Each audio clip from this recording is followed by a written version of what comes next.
Wait, start over again. So I've just celebrated 2 years now, 2 years of therapy, which means I have been going to therapy for 24 months.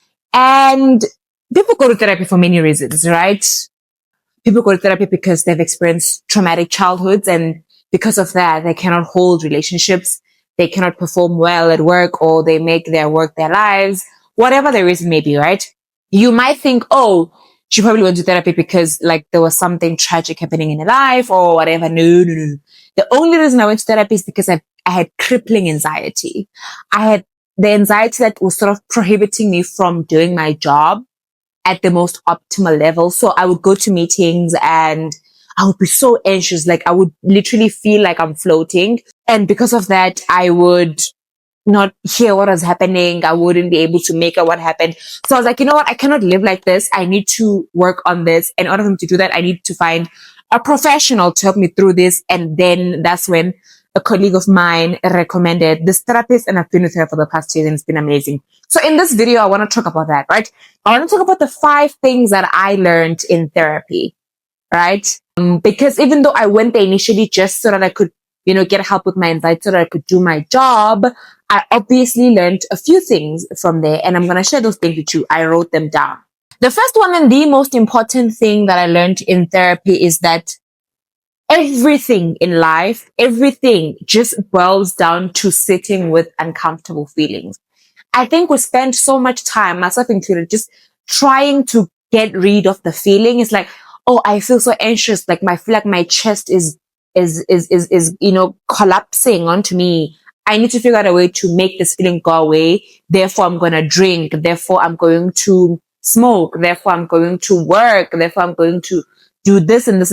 And although there are healthy ways of coping with anxiety, like taking a walk or speaking to a friend, there are other unhealthy ways. But all of that, all of those things, healthy or unhealthy, it just boils down to you attempting to get rid of the feeling that is within you, right? As opposed to just learning to sit with it. Because here's the funny thing. Once you learn to sit with the feeling, it sort of gets better and you won't even need the coping mechanism because you're just used to it now.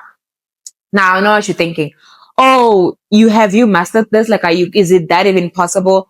Well, I don't know yet, but I learned that the more I try to fight the feeling, like the worse it just becomes, because your body feelings, I know feelings are sometimes not like in need. So that we take feelings as like an instruction to do something.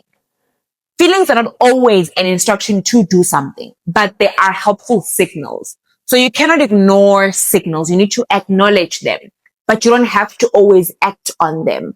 So I make it a point now to acknowledge those feelings, to sort of understand what's happening in my chest, sort of, think about what's happening in my body when I'm feeling that feeling, instead of saying, oh, I'm feeling like this, I want to make it go away. Now, my coping mechanisms include calling a friend.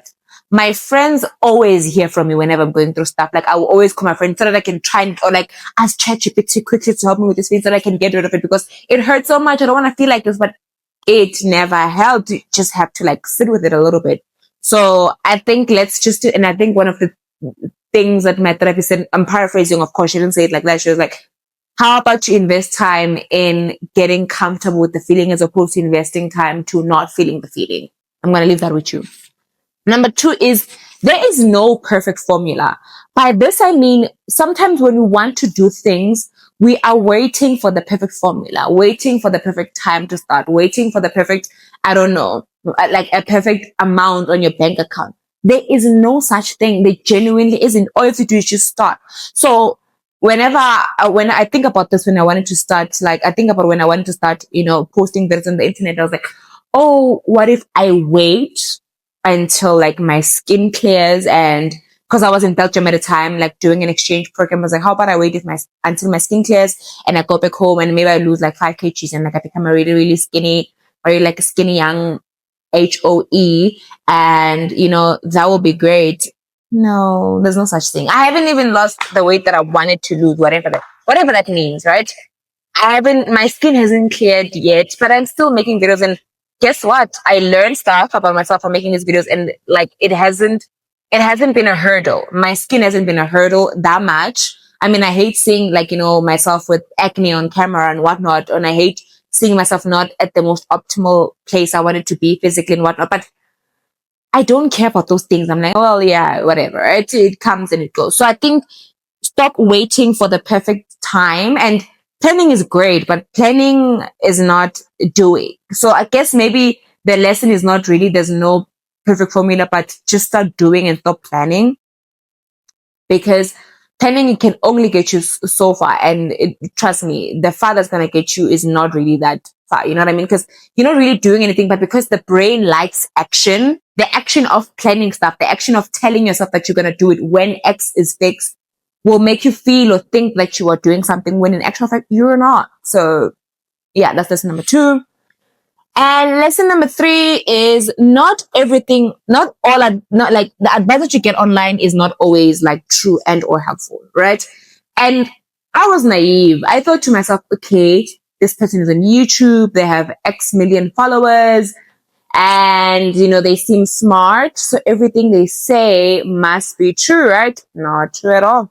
It's not true. In fact, I do think that there are just some things that you're going to have to learn first. And I'm not saying, you're not supposed to take, why? I'm not saying that you must, not take advice online. Of course you can, right? That's what online is for. Online is for us to like sort of get a blueprint on how to do things. Like if I'm buying a product or I'm about to use a product, I'll go online and watch other people's videos, people reviewing the product. That's fine. But you can't take everything like gospel. And, I feel like a lot of young people fall for that trap because we spend so many hours or so much time on the internet. We sort of have like fooled ourselves into thinking that everything there is true. Like I will hear some people say, oh, I saw on TikTok, I saw on this, and this is this. And I'm like, well, that might not always be true. So I would say that just like question stuff. You know what I mean? Now you might ask yourself, Sneh, how did you learn this in therapy? And I'm like, another thing that you also quickly learn is that in therapy, you sort of like, I feel like therapy is like cooking. Like, I feel like when you're there, it's like the pot is boiling, right? You're discovering stuff, but it doesn't stop there. You also have to eat the food. You also have to see what worked, what doesn't. See, oh, this is why I put the onion there. This is why I put the cut. Now you might think I cook, but I really don't. But that's what I think about it. Like, it continues after you have left, right? And these are things that, because I learned this in therapy, I go back home and I'm like, interesting. Yeah, that is true. I can't believe everything that I see on the internet. Like, I will go to my therapist and I'm like, oh, I saw this. They said I had this attachment style. And she'll be like, grain of salt. Grain of salt. So that's number 3. And number 4 is that your friends can be deep, can be healing, truly healing, like in the most profound, deep way, right? What I mean by that is, especially as we get older, I find that we sort of put so much value into our romantic partners. That's fine, right? Because you're trying to build a life with this person. Obviously, they're going to be at the forefront of everything that, you do or think. But I do think that there is value in just understanding that your friends are also very important. When you and your partner break up, you're going to call your friends. When you were single, you used to call your friends. Your friends have been with you through the darkest times, and they can be healing. Like, I will find myself in like dark places, like really, really dark places mentally, and I will hang out with my friends and it'll all just be better. I don't know. Just try it out. Try hang out. Sometimes when you're not having a good time, just try hang out with your friends and see if you don't feel better. And the last one is that problems are always going to be there. I think this also goes hand in hand with trying to get rid of an uncomfortable feeling. And the truth is, you cannot get rid of your problems. You are always going to have, that's the point of life. We truly grow as people from the lessons we learn from tackling our problems. And trying to get rid of all our problems is at the core of it a bad thing to even try and attempt, because then it means you're not learning anything. And also it's impossible to get rid of your problems. So whatever, right? So I think there is like a great value and like great comfort in just accepting that you are going to experience a shit ton of problems, right? Problems are going to be a huge part of your life, and just like accept them, be like, okay, you know what? This is a problem. I'm going to tackle this head on.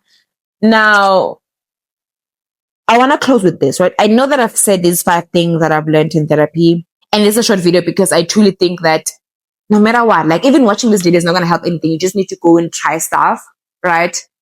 Life is trial and error. Try things and they fail. Learn your own lessons, but it does not get better. And I feel like it does not get, it does get better. Oh my God, stop.